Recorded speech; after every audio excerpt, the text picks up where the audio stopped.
Hey guys, how you doing? Nick White, owner of Off Leash Canine Training, and today is our first ever video blog.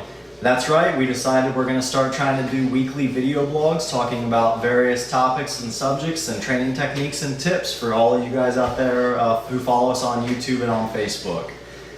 So I was really trying to decide what I wanted to make our grand entrance with our first video blog, and I decided we're going to do it on housebreaking / crate training your puppy.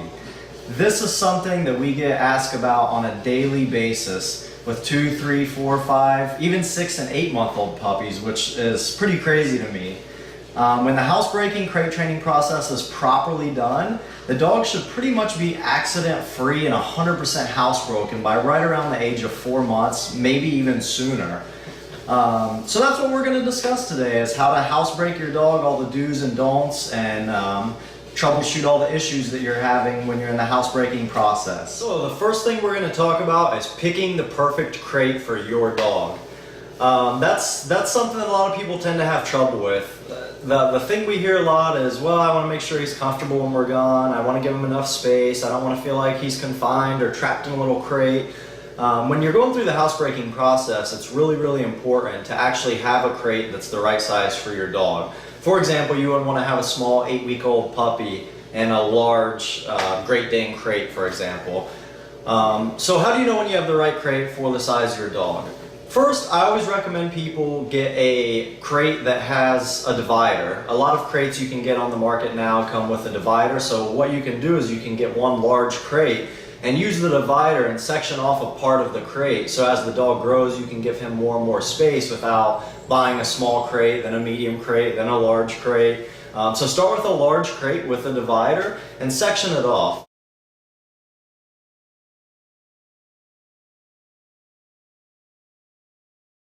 All you really want to do is you want to give your puppy enough room so he has room to spin around, stand up without his back touching, and lay down. He really shouldn't have much more room than that. For example, you shouldn't have the dog where he has the front of the crate this much and the crate's this big. If you start doing that, what will actually happen is your pup will go to the back of the crate and use the restroom and then come to the front, because that's allowing him to stay away from it. Dogs don't like to go to the restroom in the crate that they're in, but if they have enough room where they can get away from it, then they will go to the restroom in there because they really don't have to deal with it. So that's the first thing. Ensure that your crate is the proper fit for your dog and he doesn't have too much room in there.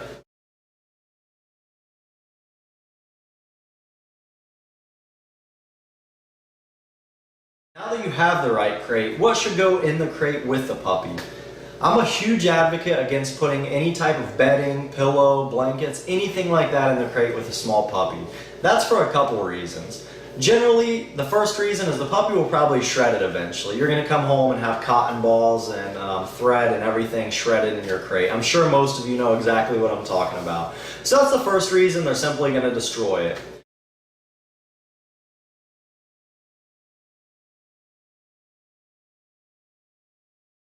A lot of the times that mattress or pillow or blanket can actually act as a diaper or an absorbent for the puppy. So what will happen is they'll still go to the restroom in the crate because that bedding or pillow is actually absorbing that, so they still don't have to deal with it. So it kind of acts as like a diaper. So if you put that stuff in there, the puppy may and probably will still go to the restroom in the crate, which is hindering the housebreaking process. To me, the most important reason is if you put that nice fluffy pillow or that nice fluffy dog bed in there and the puppy's chewing on it for the 8 hours you're gone, a lot of those things have cotton inside of it. So as he's chewing on it and shredding it, if that cotton gets stuck inside of his throat, it could cause him to suffocate or choke, and no one's there to see or hear that, and by the time you get home, the worst could have happened.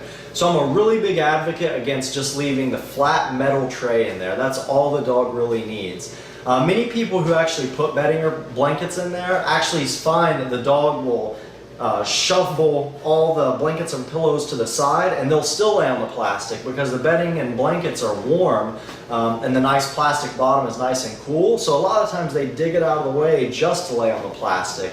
What I always like to tell people is if you're putting a blanket or pillow or anything like that in there for your pup, you're really doing it more for you to make yourself feel better, and you're really not doing it for the dogs. The dogs don't need it, a lot of dogs don't want it, and it can be a safety hazard, and it can help deter the housebreaking process by acting as an absorbent.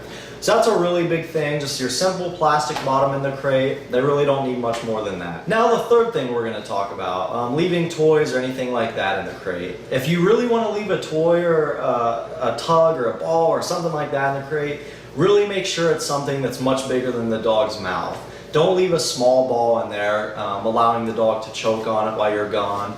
So I would use like a large Kong, fill it with peanut butter, something like that. So that way you know that he can't choke on it, you know he can't chew it. Make sure it's an indestructible toy. That's why Kongs are usually work pretty well. The housebreaking process in itself.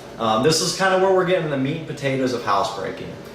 Again, as I said, I'm a huge fan of using a crate. I'm not a big fan of the pee pads, the doggy pads, because when you use a pad, essentially what you're doing is you're still teaching the dog they can go to the restroom in the house. You're just saying, try to go to the restroom in this small 1 foot by 1 foot square, which is a much, much harder concept to teach the dog than you're never allowed to go inside the house, no exceptions. Also, the problem with teaching a puppy to go inside of the house, that 8-week-old, 12, 15-pound Labrador, Golden Retriever, Pit Bull, Rottweiler, whatever breed you have, is going to turn into a 60, 70, 80, 100+ pound dog. So do you really want a 100-pound Rottweiler going to the restroom in the house and now you come home and you have to clean that every day for the next 14 years or 15 years? So again, I'm a really big advocate against using the pee pad. So the crate training process, how it works. The biggest golden rule in crate training when you're trying to housebreak your dog is what I call 100% supervision. That's right, I'll say it again, 100% supervision.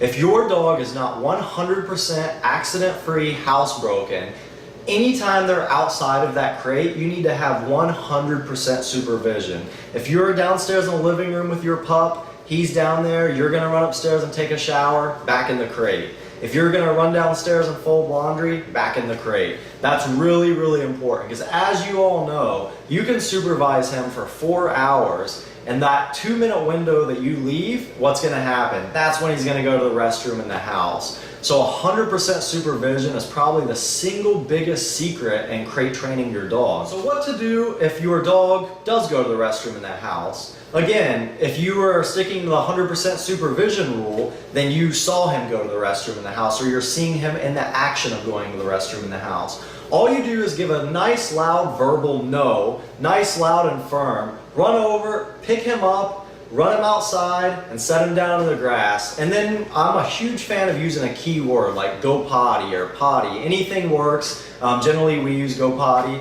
So once I yell no, I'm gonna scoop him up, set him down outside, and I'm gonna go potty, let him finish going. Once he finishes, praise him, good boy, and then bring him back in the house. That's really all you're doing for a correction, is a nice verbal correction of the word no. I'm a huge advocate against, rubbing the dog's nose in it or hitting him with a newspaper. All of those things are things that are proven to not work, and they can actually hurt the process. You can't retro punish a dog. Meaning you can't went downstairs, folded laundry, come up, see he went to the restroom in the house, and do or say anything about it then. It's pretty much too late. Chalk it up as a loss and a failure on your part because you aren't giving him 100% supervision, and move on. That's why that supervision is very, very, very important. As I always say, unless your dog's 100% housebroken, they should literally never ever be able to go inside of the house without you catching them in the act. If they did, that's a failure on your part, not on the dog's part. Another thing I'm going to discuss is the food and water. I'm a huge fan of feeding puppies on a schedule, meaning you feed them at 7 a.m. and at 5 p.m. Feeding on a schedule versus free feeding. When you free feed, it's really hard for your puppy to get on a schedule to go to the restroom. So if you feed them on a schedule, it gets the restroom on a pretty good schedule as well. A good rule of thumb is to take them out to the restroom on your own an hour or two after they ate and about 20 minutes after they drank a good amount of water. That's a really good rule to stick by. Also, you can cut off the puppy's food and water at 7 p.m. So by the time you go to bed at about 10 p.m., you let them out for the last time. It helps get all of that out of their system, and then you can go to bed at night. Something we've all experienced is you let your puppy out to the restroom in the morning. You try to encourage him to go, he doesn't go, he doesn't go, he doesn't go. After a little bit, you finally bring him back in, and about 5 minutes later, what happens? He's squatting to pee in the living room, and you get really annoyed because you said, hey, I just had you out for 20 minutes, why did you wait till you came in? So what I'm a huge fan of doing is take him out to the restroom in the morning. You're using that good solid keyword. That's really important because that's how your dog's gonna start letting you know that he has to go to the restroom, which we'll come back to in a second. So if you take your dog out first thing in the morning and he doesn't go, what I will do is I'll bring him in and put him right back in the crate.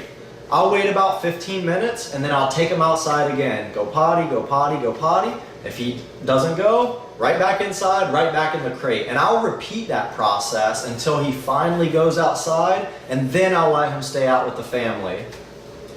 Essentially what that does, it teaches your puppy is you're just gonna keep going back into the crate until you go to the restroom. So what he learns is the first time you let me out, I'm just gonna go to the restroom so I can go out and be free and have the run of the house essentially with the family. So if he doesn't go to the restroom that first time, bring him in, back in the crate, 15 minutes later, repeat, and just keep repeating that cycle until he goes outside. Nice, good praise, good boy, good potty, and now he can stay in the house. And what you'll learn is as that process goes on, within a short amount of time, that first time you take him out, he'll go to the restroom because he's gonna learn. If not, you're just gonna keep putting me back in the crate until I do. Using a keyword. There's a lot of methods and different techniques you can do in order to teach your dog to let you know when he has to go out. I'm a really big fan of using a keyword for the pup. Anytime I take a dog outside, from the day I get it until it's 100% housebroken, I always use a keyword. I usually use go potty. Very simple. So as the dog's walking around sniffing, I'm repeating go potty, go potty, go potty. As soon as he squats and starts to go, I give a nice big praise. Good boy, good boy. Give him a lot of praise and a lot of attention. So what happens when you do that continuously, you fast forward a month or two, all of a sudden you see him starting to sniff around the house, tail perked up, you'll recognize the signs. And all of a sudden you say, Rex, you gotta go potty? He instantly recognizes that key word and he takes off running to the door. And now that's how he starts letting you know that he has to go outside. So that's one method that you can do in order to help the dog teach you when he has to go out. Another method is a bell on a string. It's very simple. You take a string, hang it from the doorknob, put the bell at about the dog's paw level. Every time you take the dog outside, pick up his paw, make him ring the doorbell, give him a lot of praise, and then open the door and let him out. If you repeat that every single time you take the pup out, what he'll start to do is associating ringing that bell with the door opening. So now all of a sudden when he has to start to get ready to go outside, he'll walk up, hit the bell because he's learned that's what opens the door to release him to go outside. So that's another very simple and effective method which allows your dog to let you know when he or she has to go outside of the restroom. In closing, if you have a properly fitted crate for your dog, enough for him to spin around, lay down, and stand up without his back touching, there's no bedding or pillow inside of the crate, allowing it to act as an absorbent. You're feeding him on a set schedule and cutting off food and water a few hours before you go to bed. And you're giving your pup 100% supervision, catching him 100% of the time in the act. You should have a very short housebreaking process.